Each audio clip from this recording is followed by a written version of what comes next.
And your questions, again, will go into the chat room. If you have questions, and state who you are asking, whether it's Christine or Sonia. All right, greetings and welcome. We're super excited to have you here. Thank you so much for joining and for your interest in this topic. And we're really thankful for all the support we've had with this project. And what we're planning to do is to show you a new way of viewing anxiety with a developmental perspective. And we're talking about sensory motor tools that work for all ages for calming anxiety and promoting well-being. And Christine's going to talk about how we met. Yes, absolutely. So back in, I think, 2012, I think it was, is when I started to explore different modalities for therapy. And I found Sonia. Actually, somebody really convinced me to to search her out for this training. And so my role in this presentation is really going to be about how I implement it as a therapist.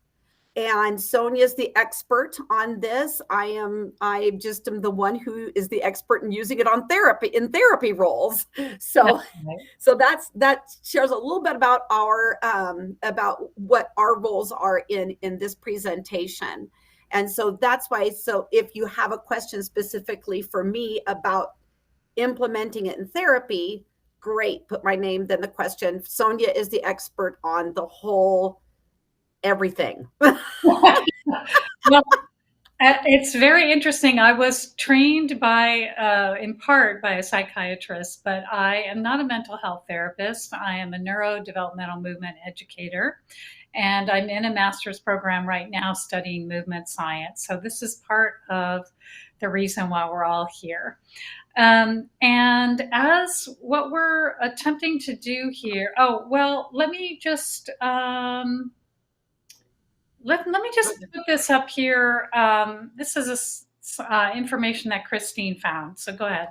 Yes, when Sonia came to me and wanted to do this training for you, I said, "Oh my goodness, because we could have focused it on many different diagnoses, but what I said, let's do it on anxiety, because since the COVID pandemic, there has just been such a huge increase in anxiety with kids going back to school, people going back to work." People who didn't have anxiety now have anxiety. People who had anxiety before are now worse than they were. And so I thought, what a perfect mental health disorder to discuss. So we just found this little bit of information here on this slide about the increase since COVID. Yeah. Mm-hmm. And here's our overview. We're going to talk about what we know about anxiety in general. And what are neurodevelopmental movements? These are very special, specific movements that we're going to talk about. And we're going to talk about why they matter for anxiety disorders and what the sensory anxiety connection is. We're going to talk about sensory motor tools for transforming anxiety. Of course, we only have an hour, so we'll give you a brief introduction here on why this is important and why it's great to get more training. And we'll give you some tools that you can use as a fast-acting calming strategy. But as far as neurodevelopmental movements go, those do require more training. So, and then I'm going to talk about the experience of Harald Blomberg, and then we'll definitely hear about Christine's experience. And there'll be more resources for you about the experience of other mental health therapists on a webpage that I'm in the process of creating. All right. So the anxiety disorders, this is what we already know about the central nervous system. And it states that anxiety, what Sonia will talk about soon, is how these same nervous system states relate to very early nervous system development and infancy. So that part will be coming up.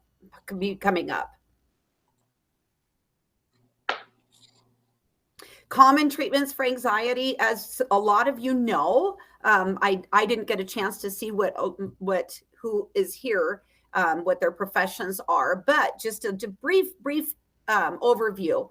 Mainly is CBT and medications. The CBT, those of you who have worked in the field, we use exposure therapy, psychoeducation, somatic management training, cognitive restructuring, relapse prevention. And in the medication area, there's the prescription medications, of course, and now there's a lot of natural medications that are out there, like CBD and all kinds of different things that people use, even lavenders, just different natural type stuff. And so those are what we've been using. Now we're going to be talking about going to a deeper level. Mm-hmm. Okay. Oh, this is me. Sorry. So some of the things, in my experience with working with anxiety is, I'm a family dynamics therapist, and I will tell the families that I work with is that what we're doing is we're going backwards in time, and we're looking at alternative ways to get at that deeper level of working with anxiety. And so we had going through your CBT, which here in Texas is you have to be able to do CBT. It's not necessarily addressing the central nervous system. It is not getting to the root of what's going on. And especially for those of you like myself who work with children, you can only do so much. Mm-hmm. Okay. And so the primal brain and neurological safety, that's the other piece too. When you're working with children or when you're working with somebody who's stuck, they're not using the prefrontal lobe. So when you're doing CBT, you're actually talking to the prefrontal lobe. And so you're trying to help clients make sense of that. So they have to be able to have somewhat of a function of their prefrontal lobe. And usually where they are is they're in the back part of their brain. They're in that primal part of their brain, which has so much to do with survival skills. What is it called? Freeze. What is it? Fight, flight, and freeze. Fight, flight, and freeze. Thank you. I say it all the time, and it just escaped my head.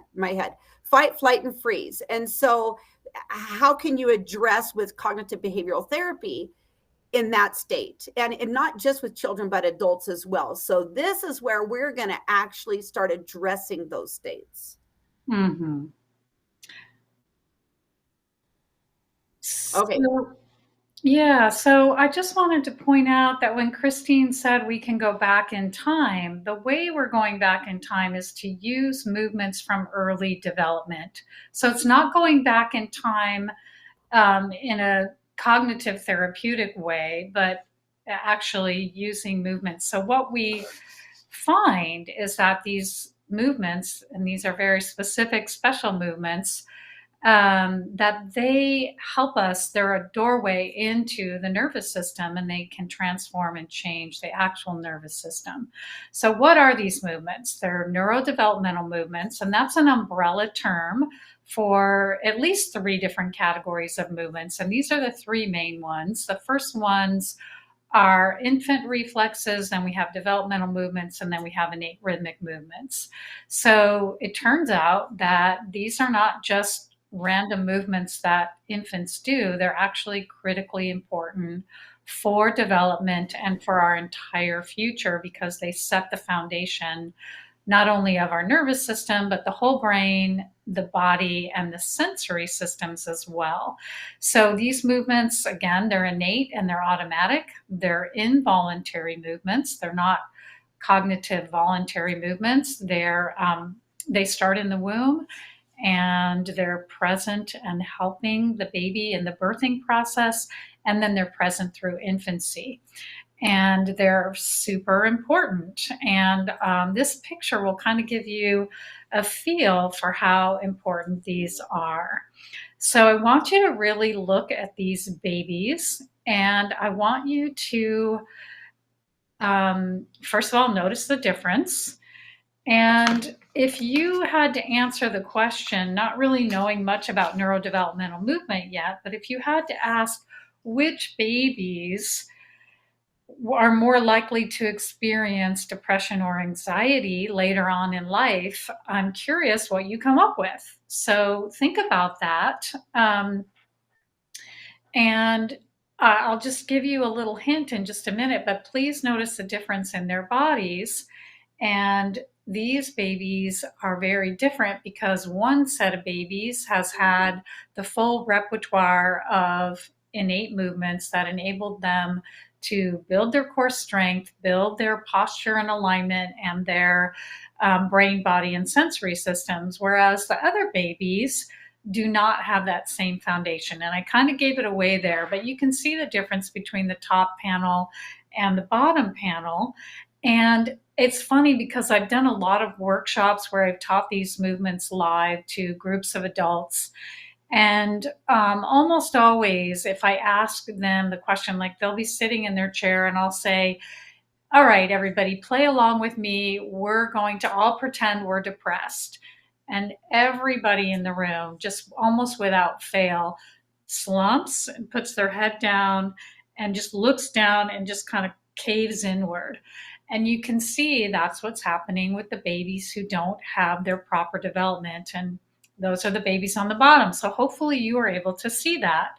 And there actually is research showing that when there are deficits in early motor skills, it's connected to anxiety and depressive symptoms later on. So they looked at early infant and childhood motor skills, and then they looked at the children in ages 6 to 12, and they could see that it was predictive. So I think that's really important because when we look at mental health issues, we're not really used to looking at the brain, body, and sensory system. We're used to looking at more emotional, social factors, but in fact, the brain and the body have a huge amount to do with how we're functioning emotionally and socially. And so that's our hope, is to demonstrate to you, this different view, and to let you know, like, if you actually look at this, so these challenges that a child might have go, and they don't go away with by growing up. They're very um, it's not easy to it's, well, what happens is we compensate for the lack of the proper foundation, but it's not really easy to build that foundation unless you go back to these movements. But these mental health challenges that we're used to thinking of in a different way, they could start really early in life if development is hindered. So And that's I will continue. I'll go back to also talking about that 0 to 3. What she was talking about, that foundation, what Sonia's talking about, that foundation that's developed in the early years of life. And there was a 0 to 3 conference that I went to that talked about resilience being built in those first few years of life. And when I was working as a director for court-appointed special advocacy, there was a lot of old thinking that children are resilient. No, they're not. They are developing resilience. So a lot of children in foster care don't come out with great mental health. And that's because early in their years, there was disruptions of that mental health, child abuse and neglect, or so forth, trauma. And so that foundation is crucial. And again, this is where we're here explaining and presenting this idea to you. There's training that can be done further in learning how to go back in time and recreate that foundation. Yes, perfect. And this is just, we talked about, we were going to share about the sensory anxiety connection. So this is research that you can read, but the most important part here is to show that when there are sensory processing disorders, it's very much linked with emotional dysregulation and anxiety. and social impairments. Another really strong study here, these researchers measured not just with behavioral surveys, but also with neurophysiological markers. And they found that when there are hypersensitivities or sensory overresponsivity, is what they called it, then it's associated with fight or flight behaviors. And they found a relationship even in typical children when there are sensory issues, it's connected with anxiety, and it's even more prevalent if the anxiety is even more prevalent and stronger when there's also ADHD. And this study again was really strong because they are saying that what they found with their data showed a causal relationship between when there are sensory issues, and they say that it can cause anxiety. So that's really interesting because these initial movements that we showed before, they are what build the sensory processing system in the first place. So let's move on here. These are all common challenges when infants do not get their proper repertoire of these movements. The interesting thing, and especially for mental health professionals and students, is that even if you have the most perfect development, which it's rare anymore because there are so many hindrances in our culture to developmental processes, but even if you had perfect development, if you have trauma later on, your brain and nervous system and your sensory system can go back to those more primitive survival states. So that's really important to know. The good part about all that is we do know what to do, how to get the nervous system back on track to a more mature state. So I'm going to start talking now about specific neurodevelopmental movements, and this is one category. These are the innate infant rhythmic movements, and they're excellent as first movements to help with anxiety. So all healthy babies do these movements as long as they are healthy. They're not stressed and they have room to move. They're observable in every human being in every culture. They're innate. They're programmed into us. They're part of our hardware of it's like our first movement program to develop the brain and the body. And they help calm and mature. And they're the key for developing the resilience that Christine was talking about, key for sensory integration, and they're key for healing trauma. And this is an example here where many of you are probably familiar with Dr. Bruce Perry. By the way, I just want to make the point that everything we're saying here about children also applies to adults. It applies through the entire age span. And Bruce Perry has done a lot of work with children who have abuse and neglect. And he wrote about the neurosequential theory or neurosequential model for treatment. And his idea, which makes so much sense, is that when you have someone who has experienced trauma, you can't start very easily with talk therapy because it's like it doesn't go in, it just goes over the head, or it doesn't sink in until you regulate the brainstem first. And what he's saying is you want to use rhythm to regulate the brainstem because that's what the brainstem is programmed already to use to regulate itself. And you can get an innate feel for this by the fact that one of the first infant rhythmic movements is sucking. And babies are calmed and soothed with sucking. They're calmed when you bounce them rhythmically, which is an innate behavior that parents will just naturally do with their babies. They'll bounce them rhythmically. And then things like kicks with the legs or crawling or different arm banging, things like that. Those are all rhythmic movements that babies engage in naturally. So they're all calming and they're all maturing for the brain. With Dr. Blomberg, he was a very unusual psychiatrist. He had, and the reason he was unusual is because he did not prescribe medication except in very rare cases, but he did prescribe movement and he prescribed these rhythmic movements and another category that we're going to be talking about, which are primitive reflexes.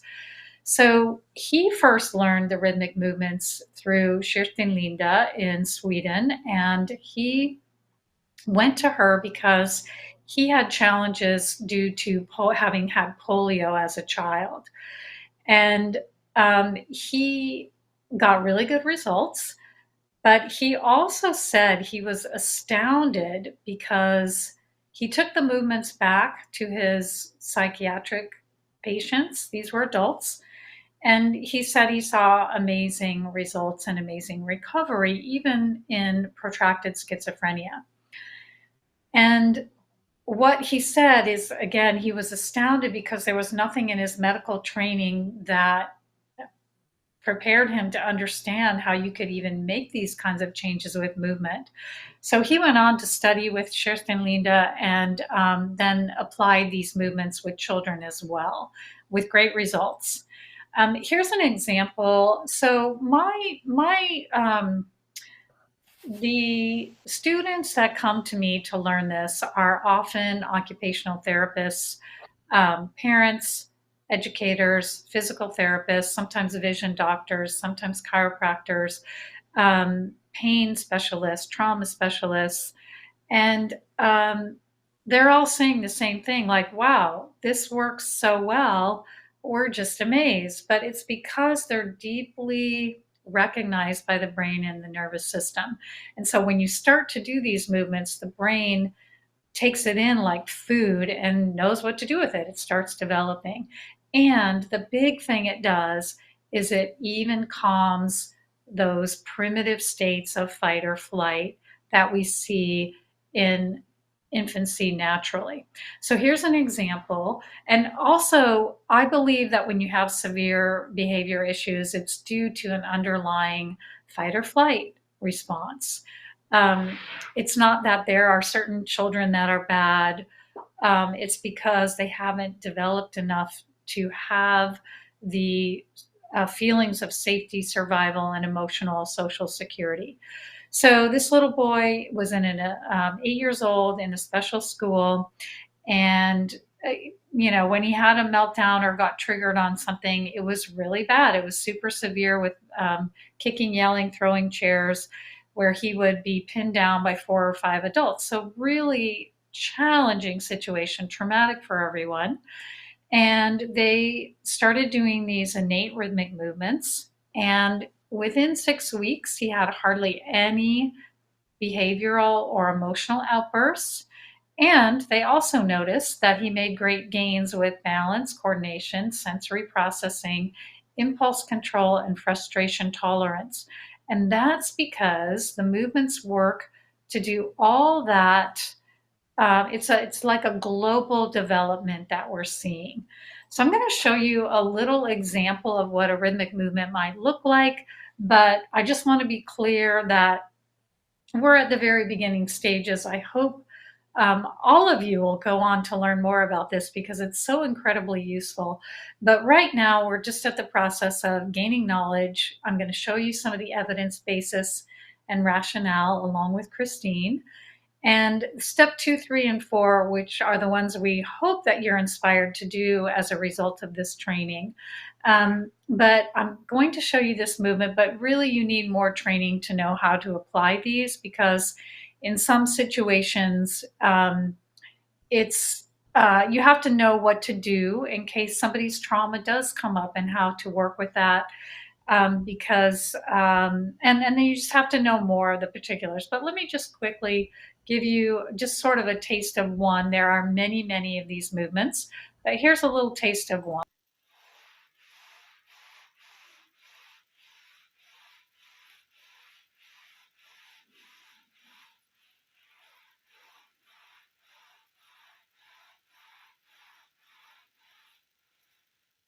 Okay. That gives you a little feel. There was actually 2 different movements there. That gives you a little feel of what they look like. Can I add something? I Oh, know yeah, that please. just I will let you know that you see something simple like this and you think, what on earth could this do? Yeah. And I will tell you that I was working with a mom and her son, and he was ADHD, and and we started doing the movements, and oh gosh, it was maybe a few months later that the dad is the one who brought him in, and he comes in. It's the first time I met the dad, and he goes, I have to tell you, I thought you and my wife were crazy. And and he goes, but it works. It works. It's amazing. The brain is primed and it's already innately set up to respond to rhythm and to these movements. So that's the beauty of it. That's the really big news about all of this, is that even though these are movements from infancy, we can use them at any age and they work. So now I have a fast acting calming strategy for you that you can take and use.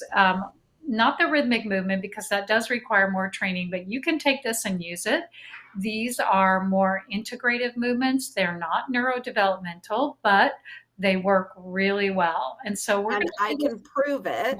And this. for those of you who are studying for your licensing exams, I did these movements during intermittently through my exam and passed the first time.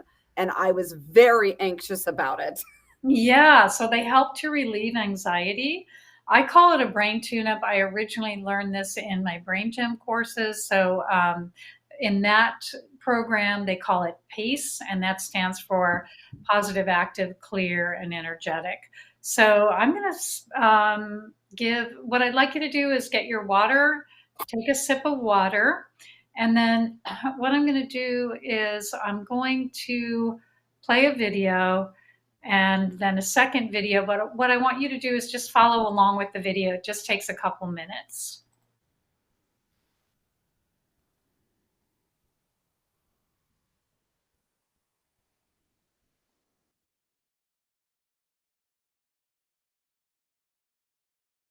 So the first thing we do is we sip water.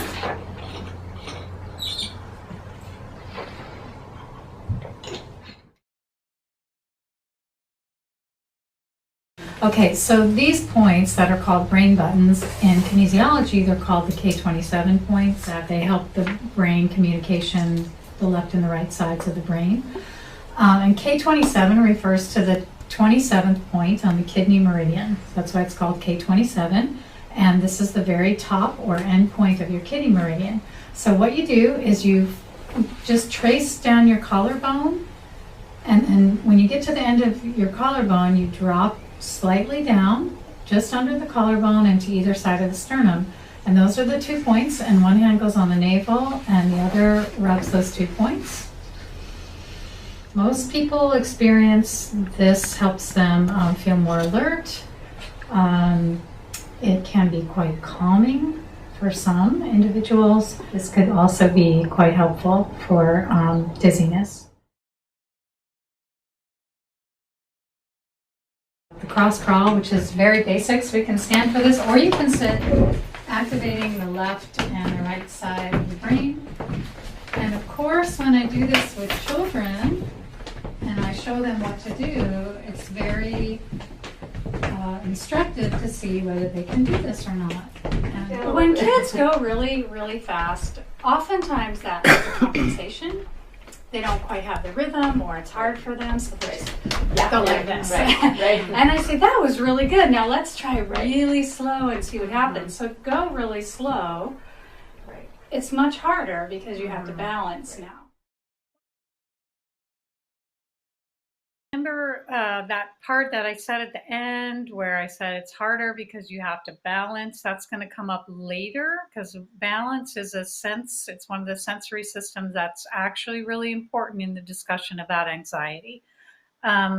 Just want to say the other part to this, before I show you the other video, this part about the brain buttons and those K27 points, that comes from acupressure systems. So it's related to giving energy to the kidney meridian, which affects the brain. But kidneys are also the organ system within the Chinese medicine system that deal with the emotion of fear. So that's really interesting. And a lot of people report that that's calming for them. Also, I should mention too, if you are working with children or someone who's very sensitive, they may not want to rub there. It might be too sensitive for them. So they can just hold those points for a minute or two, and that will be effective also. So we're going to watch another video about the hookups, which is the last step, but I just want to say that you don't have to call it that. That's become a slang term. You can call it twist ups, peaceful pose, anything like that. But here is the video on that. Let's show the next movement, which is called hookups. So what you're going to do is, first of all, clasp your hands together. Notice which thumb is on top. So for me, it's the left thumb is on top. So I'm going to take my left arm and my left leg. I'm going to cross over, and my thumbs are going down. And then I'm going to lace my fingers and pull up through here.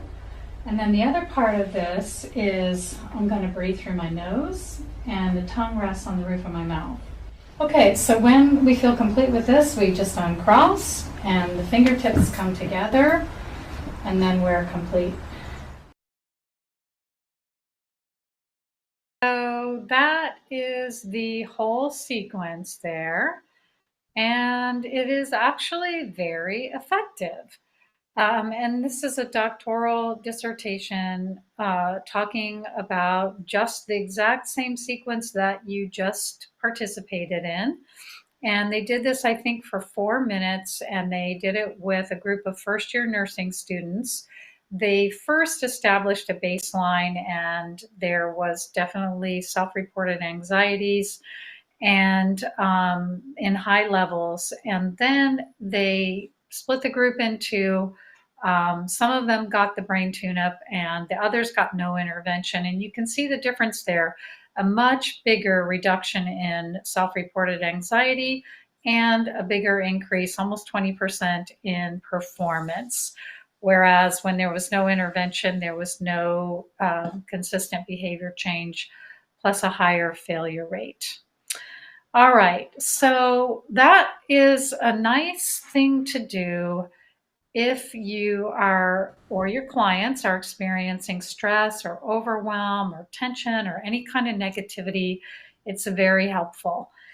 Um, One thing we mentioned before when we were doing this is with children, with younger oh, children that don't have the ability to do that turn with the arms like that, they can just cross their hands and put them on the shoulders.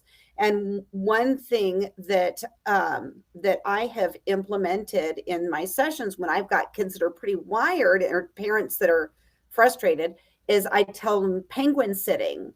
So how Sonia demonstrated crossing the legs, we do crisscross applesauce, sit on mom's feet while she's sitting in a chair, and then they put their hands like this and mom puts her hands on that, and it helps them calm way down. And parents use that when they're at the doctor's office, whenever they're somewhere where the kids are pretty rambunctious, and it just helps for them to be able to sit quietly.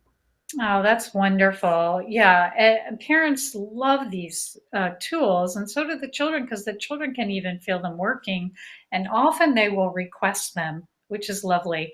And the other thing is, we showed this in standing on the video, but it can be done sitting or laying down. And you want to do it sitting if someone has compromised balance. There's the balance coming in again.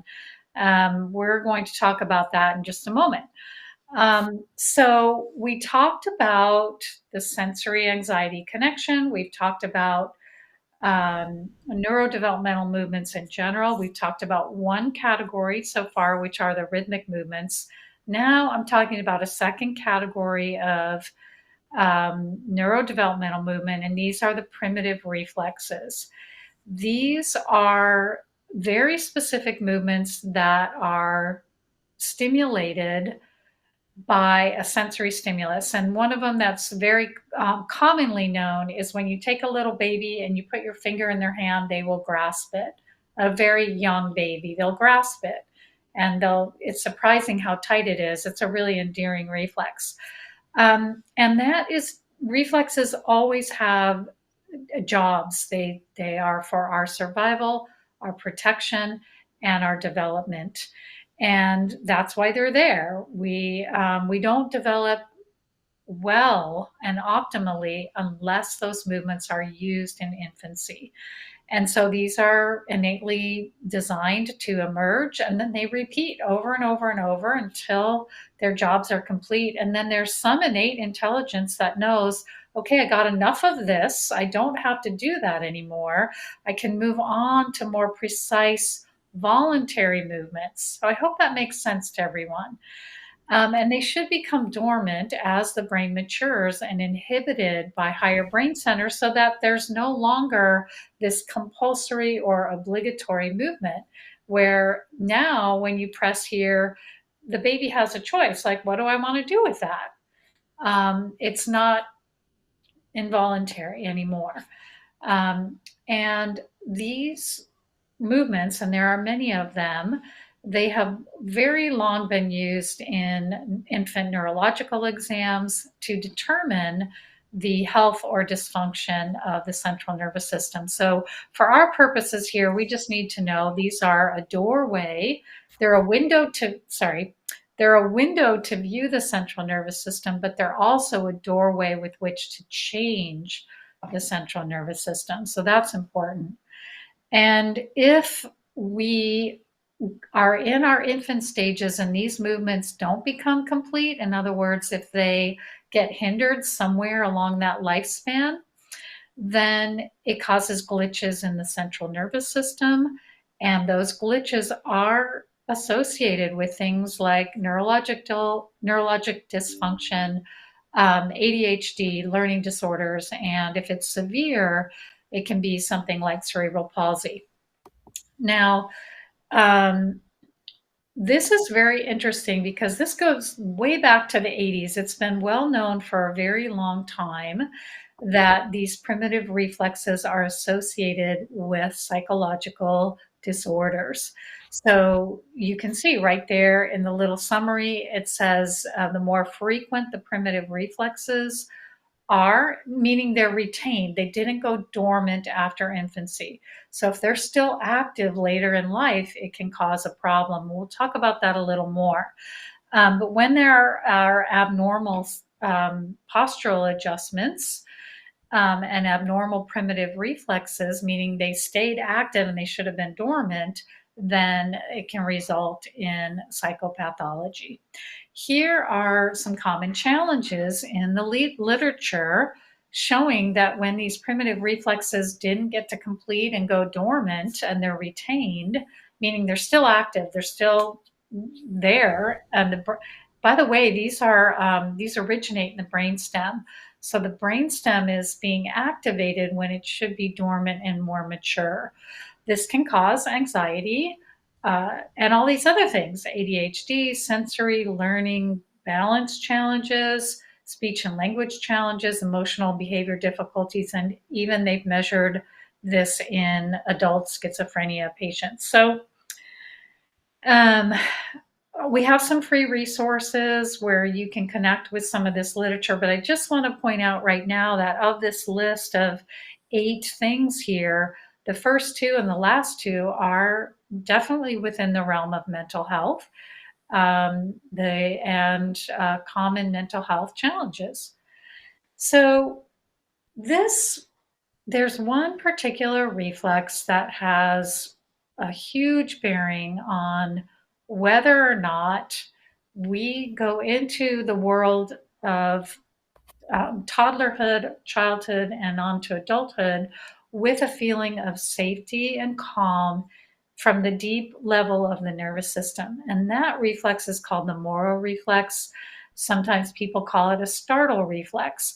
But this is stimulated by a sudden, unexpected sensory input. Could be a bright light, it could be a jolt, it could be a loud noise. But what happens is that there's a particular movement pattern, and if you've been around very young infants, you have probably seen it. It's where they jolt like this, the arms fling out, sometimes the legs, sometimes there's a gasp and a cry, and then they come back in and they cling. Now, in this is a fight or flight response, actually. The physiological state is exactly the same, where there's adrenaline and cortisol produced. And if this doesn't go away in infancy, it should be dormant by 2 to 4 months. Then you have a child or an adult, because it doesn't go away over time, who is left with a underlying either low-grade anxiety, fight or flight, but it's a raw, vulnerable state of the nervous system. And you can see the physiological state is exactly the same as what we showed before in our earlier slide. I'll just pop it up here. The earlier slide where we talked about these are the things we find commonly with anxiety disorders. Same exact physiological state. Again, the beauty of this is that we can use these movements later to mature that moro, and you'll see this like deep calm and steadiness start to develop in the nervous system, and then life is completely different. And I know that personally because I discovered these movements in my 40s. I had studied biology and psychology, and I barely remember learning about these movements. And I remember my physiology professor saying something like, when a baby's born, there's a rooting reflex, and they suck, and they know how to get their nourishment. And I couldn't remember anything else. But later in life, when I learned how important these were, I was so astounded that there wasn't more that was known about them. But we're slowly getting the word out. There are so many parents now who know about them, as well as professionals, and we're just thrilled to be bringing this to the mental health community. So, but what I was going to say is that I know personally about this because I had low-grade anxiety, and it was completely different after 4 months of integrating my moro reflex along with other reflexes and doing my rhythmic movements. So just to give you an example, quick little video here. This is a pediatric neurologist checking a little baby to make sure that the moro reflex is there, because in infancy it should be there. After 2 to 4 months, it should be dormant. But let's take a look. Quiet and headlight midline, and then just give the stimulus of dropping him back a few inches, and that's a good normal response. Okay. Okay, so there he's saying that was a good normal response, but it's not a good response. So here we are, to keep in your body long term, because that means you have a fight or flight response. So let's go back to this idea of balance, because one of the functions of the rhythmic movements and these reflexes is to develop our balance sense. And balance turns out to be very important among the other sensory systems, which are also important. But this these individuals here, they took a group of children who had anxiety, and instead of giving them mental health therapy, they gave them movements to increase their balance and improve their balance. What happened is the anxiety became much less, and their self-esteem increased. So, just to give you an idea, I want to share some case studies of how impactful these movements are. This is a young soul, 20 years old, who had some trauma, I think around the age of 7. He got re-triggered with a similar trauma where he was attacked at the age of 17. And he was really struggling. He had PTSD, ADHD, anxiety, depression. He went from that to a stable mood. He went from being completely disorganized with his car and his bedroom piled with junk, and he was able to keep his car and bedroom clean and organized. He was able to do his homework, able to be much more remembering the things that were important. And he became, instead of emotionally dysregulated, which was his normal state, he was no longer volatile. Now, look at the sensory systems here. He was hypersensitive to chewing noises, and then he became able to eat with the family. And he even got more healthy, and his body was relaxed, and he had a proper gait. Now, again, these movements are working in all different realms of our functioning because they're our fundamental foundation for function. And if they get hindered by trauma later in life, it can be very challenging. This is an example with a 7-year-old who would not leave his mother's side. He would not sleep alone. And again, he had poor balance. He had a hard time and sensory issues. So you can see the difference there. He was able to separate from his mom within 2 or 3 sessions. He could let her leave the room at night. Within 2 months, they noticed a huge difference, and he was able to play on his own. And you can see better balance, better writing skills at school. So big global changes there. Another example is a 25-year-old law student who was able to slowly stop using or use much less of her panic attack medication, able to sleep better. And interestingly enough, there's a connection again with the body where she could really feel her muscles turning on. And one of the things Dr. Blomberg taught us was that when these primitive reflexes don't get to finish their life cycle and go dormant, it's a neurological thing that happens that doesn't allow the muscle to fully develop. And so you'll see a lot of strength, core strength, balance, and posture improving. I'm just going to turn it over to Christine here a little because I want you guys to know more about her experience. But Christine, if it's okay, I'm just going to skip over these because I'm going to give you guys all a copy of these slides. But this is just the idea that there is more research coming out showing that when these reflexes are unintegrated, it does. These are 2 doctoral dissertations actually that Christine found. And it shows that there's a connection between anxiety and when these reflexes are not properly developed. So take it away, Christine, and talk about anything that you want to share right now. Okay, and then we do have a couple of questions too. So yes, I recently I just had a client that came in, and well, it's a few months ago, and whose father committed suicide.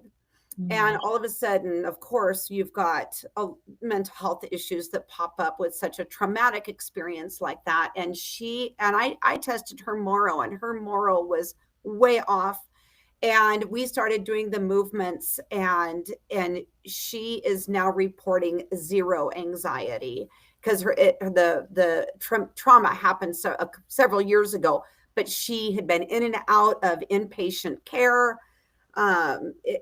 But now, I mean, it's just amazing how wonderful she's doing it. I'm so pleased.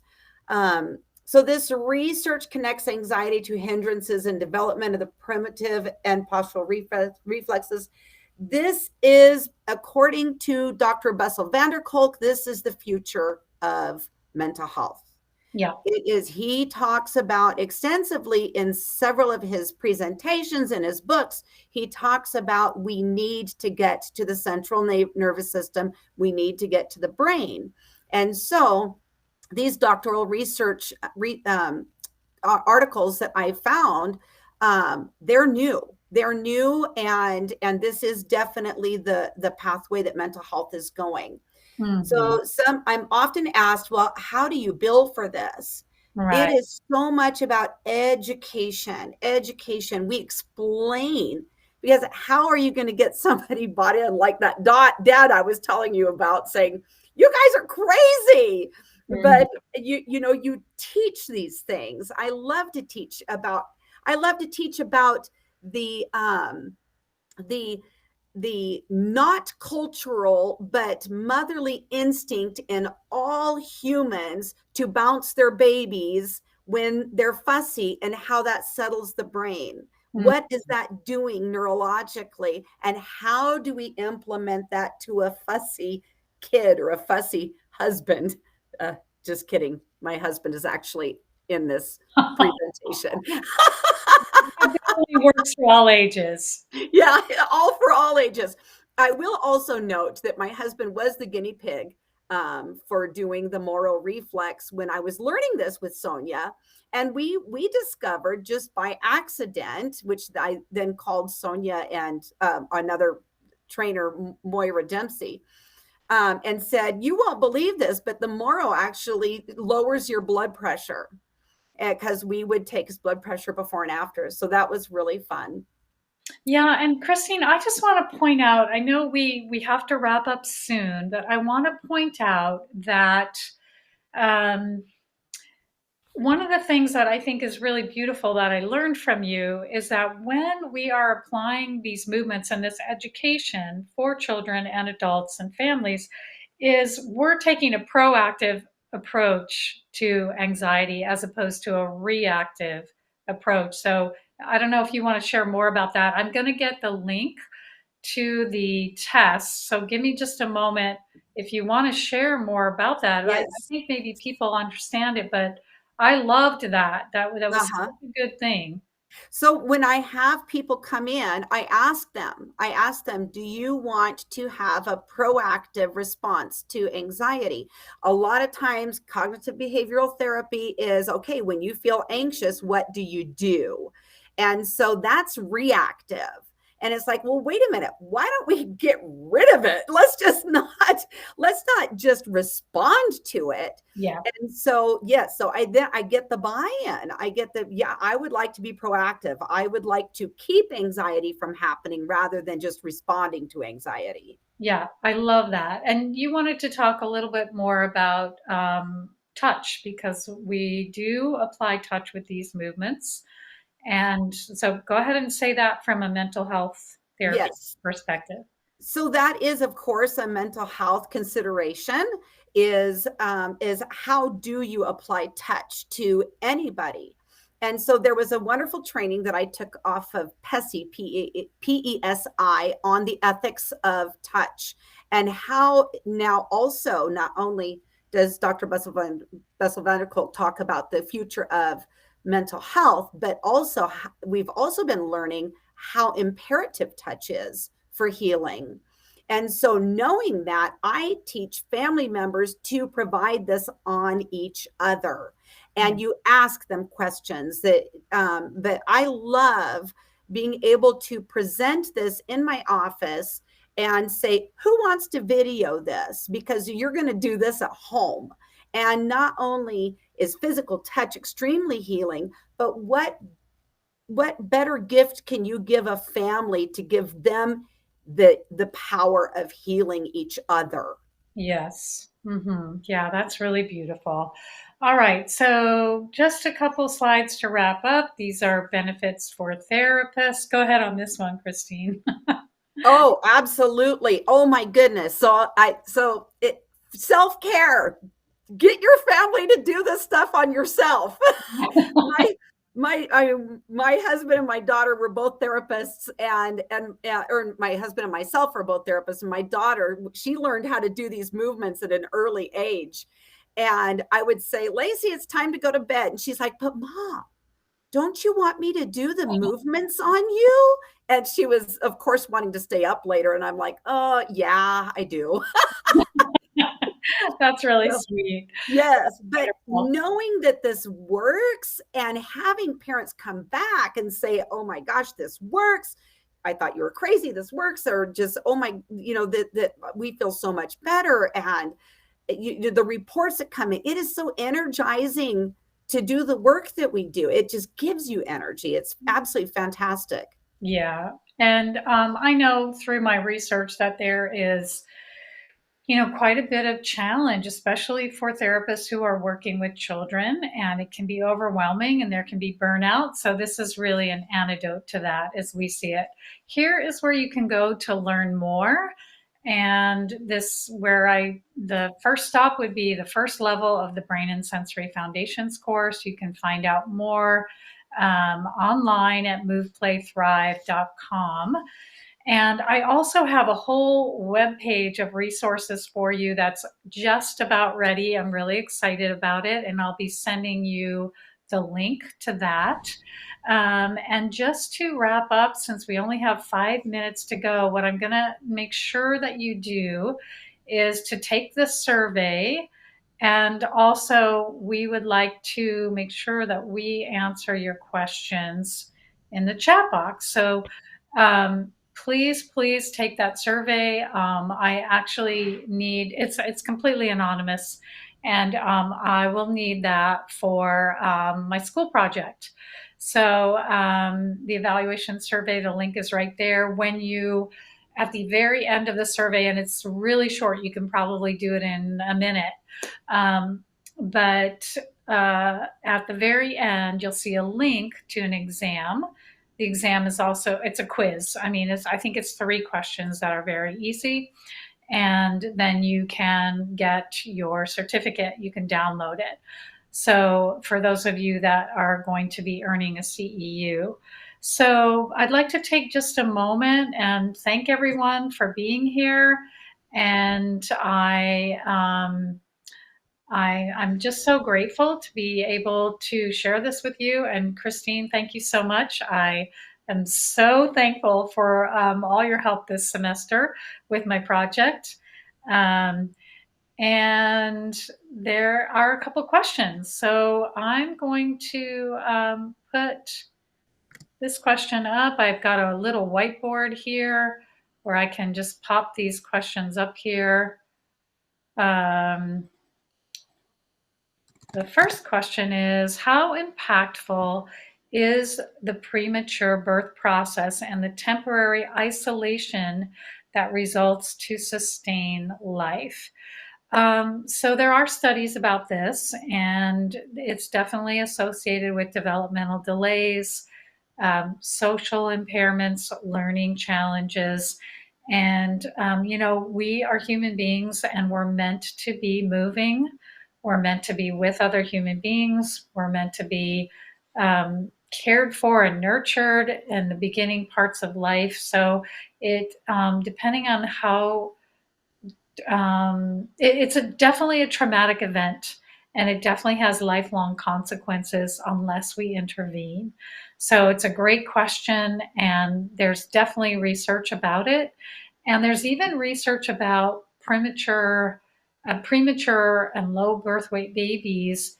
It takes them longer to integrate these primitive reflexes. It takes them longer. So, for example, a baby who is premature, instead of that moral reflex becoming dormant at 2 to 4 months, it may stay till 6 or 8 months or 12 months or 12 years, depending on the kind of care that you receive afterwards and what happens. So, got another question here or comment. I'm not sure. Let me pop this up. Thanks for the engagement. I've certainly seen a number of young adolescents with social anxiety who have not engaged in full bilateral crawling, right? But I'm not clear to why primitive reflexes get retained. Okay, so that's a great question, because the primitive reflexes should emerge naturally. They should repeat over and over naturally in infancy, and they should go away naturally. That is how natural development works, natural healthy development.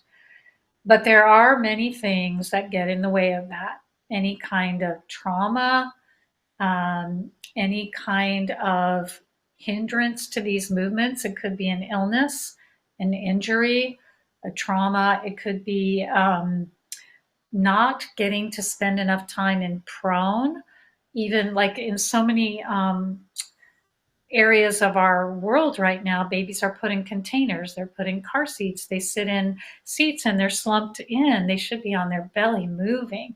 Um, Certainly, there are some medications that might get in the way of development, and there are lots of things in our culture, plastics, pesticides, food sensitivities, pollutions in the foods, all kinds of things that might certainly a very stressful womb life could also contribute.